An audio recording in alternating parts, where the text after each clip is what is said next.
नमस्कार, मराठी अपडेट गुरु या यूट्यूब चॅनलवर मी ओमकार स्वागत करतो. MHT CET अंतर्गत BEd जनरल CET आणि ELCT CET या संदर्भात प्रॉपर माहिती अगदी कॉलेज ॲडमिशनपर्यंत खात्रीशीर अपडेट आणि मदत आपल्या चॅनलवरती दिली जाते. त्यामुळे आजच आपल्या चॅनलला सबस्क्राईब करून ठेवा.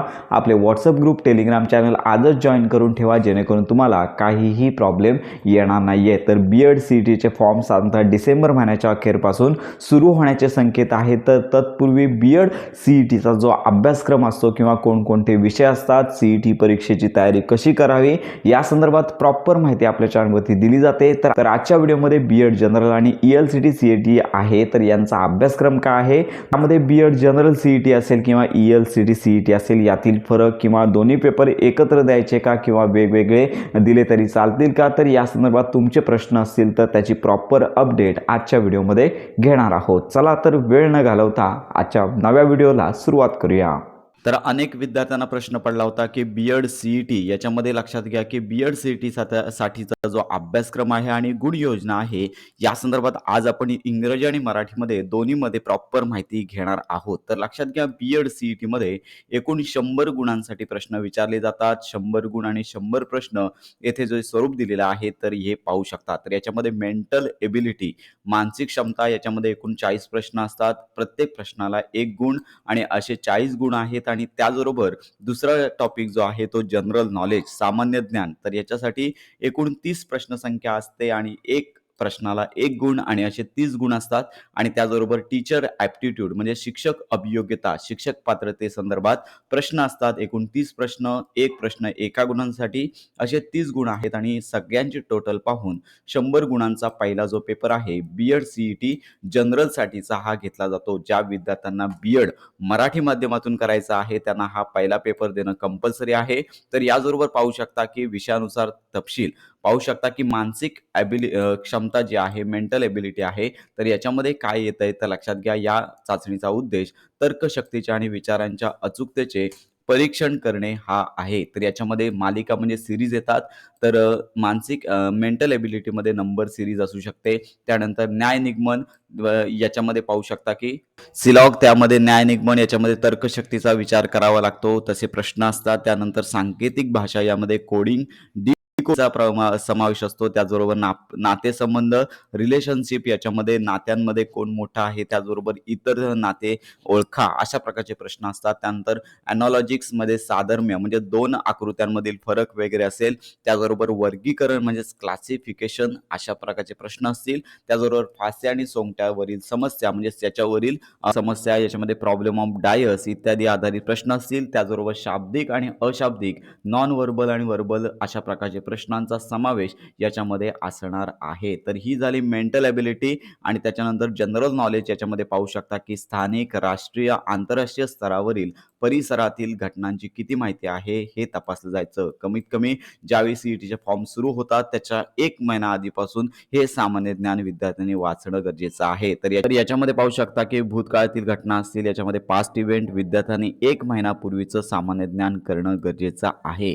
त्याचबरोबर चालू घडामोडी, याच्यामध्ये करंट अफेअर्स, याच्यामध्ये करंट अफेअर्स, त्याचबरोबर विज्ञान आणि तंत्रज्ञान, याच्यामध्ये सायन्स टेक्नॉलॉजीज असं त्यांना म्हणता येणार आहे. इतिहासासंबंधित प्रश्न असू शकतात, भूगोल, त्याचबरोबर नागरिकशास्त्र म्हणजे सिव्हिक्स, त्याचबरोबर राज्यशास्त्र म्हणजे पॉलिटिक्स सायन्स, सर्वसाधारणपणे साहित्य, याच्यामध्ये लिटरेचर जनरल. तर या सर्व विषयांचा समावेश जनरल नॉलेज या विषयांतर्गत CET मध्ये केला जातो. याचबरोबर पाहू शकता की शिक्षक अभियोग्यता म्हणजे टीचर ॲप्टिट्यूड, यासाठी शिक्षक होण्याची क्षमता तपासली जाते. याच्यामध्ये तुमचे ज्ञान अद्ययावत ठेवण्याची आवड, नेतृत्व गुण, लिडरशिप या संदर्भात प्रश्न असतात. शिक्षण आणि समाजामधील बदलांविषयी जागरूकता, कम्युनिकेशन असेल आणि व्यावसायिक बांधिलकी, याच्या प्रोफेशनल कमिटमेंट इत्यादी संबंधित प्रश्न याच्यामध्ये असणार आहेत. तर अशा प्रकारे शिक्षक अभियोग्यतेचा देखील विचार केला जाणार आहे. तर याच्यामध्ये लक्षात घ्या, परीक्षेच्या मध्ये जे प्रश्न असतात ते बहुपर्यायी असतात. 4 पर्यायांसही प्रश्न विचारला जातो. याच्यामध्ये नकारात्मक गुणांकन म्हणजे निगेटिव्ह मार्किंग असतं का, तर याच्यामध्ये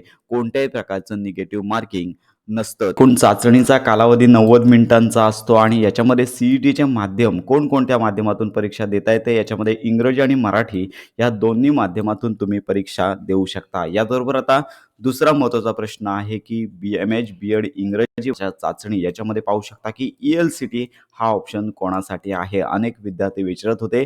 तर लक्षात घ्या, बी-एड जनरल तर सगळ्यांसाठीच आहे, ज्याचा आपण यापूर्वीच संपूर्ण आढावा घेतला. तर ज्यांना इंग्रजी माध्यमांच्या शाळेमध्ये प्रवेश घ्यायचा आहे, म्हणजेच बी-एड कॉलेजमध्ये प्रवेश घ्यायचा असेल, इंग्रजी माध्यमातून बी-एड करायचा असेल, केवळ अशांनीच ई-एल-सी-टी हा ऑप्शन निवडू शकता. इतर जणांनी बी-एड फॉर्ममध्ये जर ई-एल-सी-टी हा ऑप्शन निवडला नाही, तर त्यांना हे अतिरिक्त पेपर देता येणार नाहीये. लक्षात घ्या, हा तर तुम्ही कंपल्सरी देऊ शकता. भविष्यामध्ये ज्यावेळी सी-ई-टीचं कॅप राउंड सुरू होतील, याच्यामध्ये तुमच्या चॉईसनुसार हे ऑप्शन असणार आहे. म्हणजेच लक्षात घ्या, की सध्या सी-ई-टी सुरू होईल त्यावेळी हा विषय द्या, परंतु तुम्हाला कॅप ॲडमिशनच्या वेळी याच्यामध्ये तुम्हाला इंग्रजी माध्यम हवंय की मराठी माध्यम हवंय, हे तुम्हाला चॉईस राहणार आहे. जर ई-एल-सी-टी दिली नाहीत, तर तुम्हाला इंग्रजी माध्यमाचा चॉईस नसणार आहे. तर लक्षात घ्या, ई-एल-सी-टीमध्ये लक्षात घ्या, की एकूण 50 गुणांचे प्रश्न असतात. एकूण 50 गुणांसाठी ई-एल-सी-टीचा पेपर ज्या दिवशी बी-एड जनरलचा पेपर असतो, त्याच दिवशी हा पेपर त्याच वेळेला लागून 1 तास जास्त वेळ यासाठी दिला जातो. लक्षात घ्या, याच्यामध्ये जो हा पेपर आहे एकूण 50 गुणांचा पेपर असतो. याच्यामध्ये पाहू शकता, की हा जो पेपर असतो तो इंग्रजी माध्यमातून असतो. याच्यामध्ये आकलन, रीडिंग कम्प्रिहेन्शन असतं. एकूण 20 प्रश्न संख्या असते. एका गुणांसाठी 1 प्रश्न, एकूण गुण 20 असतात. त्याच्यामध्ये शब्दसंग्रह असणार आहे, व्होकॅब्युलरी फोकस. याच्यामध्ये 5 गुणांसाठी 5 प्रश्न. अशा प्रकारे त्यानंतर ग्रामर फोकस असणार आहे. इंग्रजीतील ग्रामर असणार आहे 8 गुणांसाठी आणि 8 प्रश्न असणार आहेत. वाक्यरचना असणार आहे, सेंटेन्स फॉर्मेशन याच्यामध्ये इंग्रजी भाषेतील वाक्य असतील. 7 प्रश्न असणार आहेत 7 गुणांसाठी. यामध्ये फोनेटिक्स असणार आहेत, ध्वनिशास्त्र याच्यामध्ये 3 प्रश्न असणार आहेत. त्याचबरोबर शाब्दिक वाक्प्रचार आणि लक्षात घ्या म्हणी. तर व्हर्बल्स अँड आयडॉम्स अशा प्रकारे प्रोव्हर्ब्स असणार आहेत. एकूण 5 गुणांसाठी 5 प्रश्न आणि फिगर ऑफ स्पीच याच्यामध्ये लक्षात घ्या अलंकार असणार आहेत. याच्यामध्ये 2 तर याच्यामध्ये फिगर ऑफ स्पीच यासाठी 2 गुणांचं वेटेज असणार आहे. 2 प्रश्न असणार आहेत. तर अशी बी-एड इंग्लिश लक्षात घ्या ई-एल-सी-टी अशा प्रकारचा जो अभ्यासक्रम आहे यासाठी 50 प्रश्न 50 गुणांसाठी असणार आहेत आणि यासाठी स्वतंत्र वेळ द्यावा लागतो. वेगळी अशी परीक्षा होत नाहीये. ज्यावेळी बी-एडची परीक्षा होते जनरल त्याचवेळी हा पेपर जर तुम्ही ऑप्शन घेतला असाल ई-एल-सी-टी तर अधिक वेळ यासाठी मिळतो. लक्षात घ्या दोन्ही पेपर पहिला पेपर आहे जनरल तो तुम्हाला द्यावा लागेल. ई-एल-सी-टी केवळ इंग्रजी माध्यमांच्या शाळांसाठी असणार आहे. तर याच्यामध्ये प्रश्नांचा तपशील आहे. पर्यायी प्रश्न असणार आहेत. निगेटिव्ह मार्किंग याच्यामध्ये नाही आहे. चाचणीचा कालावधी 60 मिनिटे आहे म्हणजे तब्बल 1 तास एक्स्ट्रा विद्यार्थ्यांना मिळणार आहे. सी-ई-टीचे माध्यम लक्षात घ्या ई-एल-सी-टी हे आहे. इंग्रजी असणार आहे आणि ऑनलाईनच परीक्षा होणार आहे. तर अशा प्रकारे बी-एड जनरल आणि ई-एल-सी-टीचा जो अभ्यासक्रम आहे याची परिपूर्ण ही पी-डी-एफ फाईल पाहिली. तुम्हाला ही जर फाईल पाहिजे असेल तर तुम्हाला आपले टेलिग्राम चॅनल, WhatsApp ग्रुप तयार करण्यात आलेले आहेत. या ठिकाणी तुम्हाला मिळून जाणार आहे. बी-एड प्रवेश प्रक्रिया असेल, कोचिंग असेल तर या संदर्भात अगदी मोफत माहिती आणि मदत आपल्या चॅनलवरती दिली जाणार आहे. त्यामुळे आपले टेलिग्राम चॅनल आणि WhatsApp ग्रुप आजच जॉइन करा. जेणेकरून तुम्हाला ॲडमिशन संदर्भात कोणत्याही प्रकारचे प्रॉब्लेम येणार नाहीत. तर अशा प्रकारे ही महत्त्वाची माहिती संपूर्ण महाराष्ट्रातील बी-एड ज्या विद्यार्थ्यांना पुढील वर्षामध्ये करायचं आहे, सी-ई-टीची तयारी करत आहे, तर यांच्यापर्यंत नक्की शेअर करा. बी-एड सी-ई-टीचं जो कोचिंग आहे लवकरच आपल्या चॅनलवरती मोफत सुरू होणार आहे. तर ही महत्त्वाची माहिती संपूर्ण महाराष्ट्रातील विद्यार्थ्यांपर्यंत नक्की शेअर करा. बी-एड प्रवेश प्रक्रियेसंदर्भात खात्रीशीर माहितीसाठी आपल्या मराठी अपडेट गुरु या यूट्यूब चॅनलच्या कनेक्टमध्ये राहा.